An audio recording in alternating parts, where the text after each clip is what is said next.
السلام علیکم ورحمۃ اللہ وبرکاتہ. Assalamu alaikum. My name is Dipon Chakravarti, and I am a student as well. I am pursuing graduation, and I also work in a call center. And my question is, why is it important for a woman to marry a third party if she wants to go back to her first husband after her first husband has given her talaq? بھائی صاحب کا سوال تھا کہ ضروری کیوں ہے کہ اگر ایک عورت اپنے شوہر کے ساتھ طلاق ہو جاتا ہے تو اسے دوسرے سے تھرڈ پارٹی سے شادی کرنا ضروری کیوں ہے پہلے شوہر سے واپس کرنے کے لیے. یہ سوال ہے. سوال ابھی دوہرا ہے, جواب دے رہا ہوں میں. یہ لوگوں کو غلط فہمی ہے کہ اگر میاں بیوی کا طلاق ہوتا ہے اور اگر وہ پھر سے شادی کرنا چاہتے ہیں, یہ غلط فہمی ہے لوگوں کی کہ اس کو تیسرے سے شادی کرنا فرض ہے. قرآن میں صاف طور پہ لکھا ہوا ہے سورہ بقرہ میں سورہ نمبر 2 آیت نمبر 228 سے لے کے 242 تک طلاق کا پورا ڈیٹیل دیا گیا ہے, کس طریقے سے طلاق دیا جاتا ہے. پہلے میں نے کہا تھا کہ آپس میں سمجھوتا ہونا چاہیے, نہیں ہوتا ہے تو گیٹ این آربیٹر, ایک بڑے کو بلاؤ, شوہر کی طرف سے بیوی کی طرف سے سمجھوتا کرو. نہیں ہوتا ہے تو طلاق بولنے کے بعد عدت کے 3 ماہ ہے. قرآن میں لکھا ہے سورہ بقرہ سورہ نمبر 2 آیت نمبر 228 کہ 3 ماہ 3 مہینے 3 menstrual cycle is the period of waiting عدت. 3 مہینے کے بعد the divorce is completed. لیکن 3 مہینے کے درمیان اگر میاں بیوی واپس میں رجوع ہونا چاہتے تو ہو سکتے, طلاق نہیں ہوتا ہے. لیکن اگر 3 مہینے تک رجوع نہیں ہوتے اور الگ ہو جاتے اور 1 سال بعد انہیں خیال آتا ہے ارے ہم نے غلط کیا, ہم پھر سے شادی کرنا چاہتے, تو قرآن کی آیت ہے سورہ بقرہ سورہ نمبر 2 آیت نمبر 232 do not prevent the women from marrying the former husband. آپ عورتوں کو اپنے پرانے شوہر سے شادی کرنے سے مت روکیے. تو وہ عورت پھر سے اپنے پہلے شوہر سے شادی کر سکتی ہے, لیکن نیا نکاح نیا مہر, نیو میرج نیو مہر. No no no, what you are saying is a misconception. I come to it.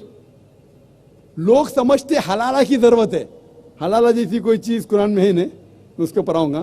لیکن پھر سے شادی کرنے کے بعد پھر سے ان لوگ زندگی بسر کرتے ہیں, 3-4 سال بعد پھر سے کچھ نااتفاقی ہوتی ہے, پھر سے طلاق. وہی طریقے سے سمجھوتا کرو, بڑے کو لے کے آؤ, طلاق بولو, 3 ماہ رکو, پھر جاؤ. پھر سے 2 سال بعد یاد آتا ہے نہیں واپس سے رہیں گے, پھر سے شادی کر سکتے ہیں. پھر نکاح, پھر مہر, پھر سے جھگڑا ہوتا ہے. پھر تیسری بار اگر طلاق ہوتا ہے تو اللہ تعالیٰ فرماتے سورہ بقرہ سورہ نمبر 2 آیت نمبر 230 میں کہتے کہ تیسری بار اگر طلاق دیں گے تو فائنل. اس کے بعد آپ پھر سے میاں بیوی نے, جب تک آپ تھرڈ کو نہیں میری کرے. اس میں کیوں, یہ شادی بیاہ گڈا گڈی کا کھیل تھوڑی ہے. بچپن میں گڈا گڈی کا کھیل میں شادی کرو پھر سے طلاق دو, ایک دن میں 10 بار شادی کر سکتے, برابر نا. یہ زندگی گڈا گڈی کا کھیل تھوڑی ہے. 3 مہینے لگتا ہے طلاق کے لیے, اتنا ٹائم لگتا ہے. پرائیویٹ میٹنگ, پھر بڑے لوگ سے میٹنگ, پھر 3 ماہ, پھر جڑو پیار سے, ایک دوسرے پہ کیچڑ مت اچھالو, پھر شادی کرو. میں نے میری زندگی میں کس کو بھی نہیں دیکھا جو صحیح طریقے سے تیسری بار طلاق ہوا, میں دیکھا نہیں ابھی تک. 1 بار ہوا دیکھا ہوگا, 2 بار, تیسری بار تو دیکھا ہی نہیں میں. یہ اگر آپ گڈا گڈی کا کھیل کرتے تو پھر 1 بار آپ نے ریجیکٹ کیا, 2 بار ریجیکٹ کیا, 3rd بار فائنل, پھر آپ دوسرے سے شادی کرو. آپ پلان نہیں کر سکتے, آپ دوسرے سے شادی کرو اور رو. اور پھر پتہ لگا آپ کو میں پہلے شوہر سے ناراض تھی, صرف دن میں 6 گھنٹہ دیتے تھے, یہ نیا شوہر تو 2 گھنٹہ دیتا ہے, تو پہلا والا اچھا. ڈال آٹے کا بھاؤ معلوم پڑے گا. میری ماں مجھ سے کہتی تھی مارکیٹ جائیں گے تو ڈال آٹے کا بھاؤ, دال اور آٹے کا بھاؤ. آپ سمجھے نا. تو ہو سکتا ہے کیا, معلوم پڑا میں میرے شوہر سے جھگڑا کرتی تھی, وہ بیوی کہیں گی, معلوم پڑا کہ نیا شوہر تو پرانے والے سے بدتر ہے. آپ سمجھ رہے نا. اور پھر اگر نئے والے سے ڈیورس ہوا, سیم طریقہ, آپس میں سمجھوتا, پلاننگ نہیں. اگر پلاننگ کریں گے کہ ایک رات تمہارے ساتھ سوؤں گا اور پھر طلاق دینا, یہ حرام ہے. آپ سمجھ رہے نا. یہ کچھ لوگ کرتے ہیں, میں جانتا ہوں مسلم معاشرے میں, وہ حرام کرتے. پلاننگ کرنا, تمہارا شوہر بنوں گا, ایک رات بعد طلاق دوں گا, پھر تم شوہر شادی کرنا, یہ حرام ہے. کچھ لوگ کرتے ہیں, غلط کرتے, قرآن میں ایسا نہیں لکھتے. تو اگر تیسری بار طلاق کے بعد یا پہلی طلاق کے بعد بھی, پہلے بار طلاق دیے, دوسرے سے شادی کیے, پھر پتہ لگا صحیح نہیں, تو واپس جا سکتے. آپ سمجھے نا. تو یہ جو ہے ضروری ہے تھرڈ پارٹی کے پاس جانا, اگر 3 بار صحیح طریقے سے طلاق ہو تو اسلام میں اتنی چھوٹ ہے ماشاءاللہ.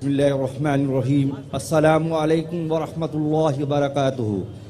My name is Zahid Ehsan. By profession, I am a tailor. My question is Muslim woman is liable for the maintenance long life after divorce?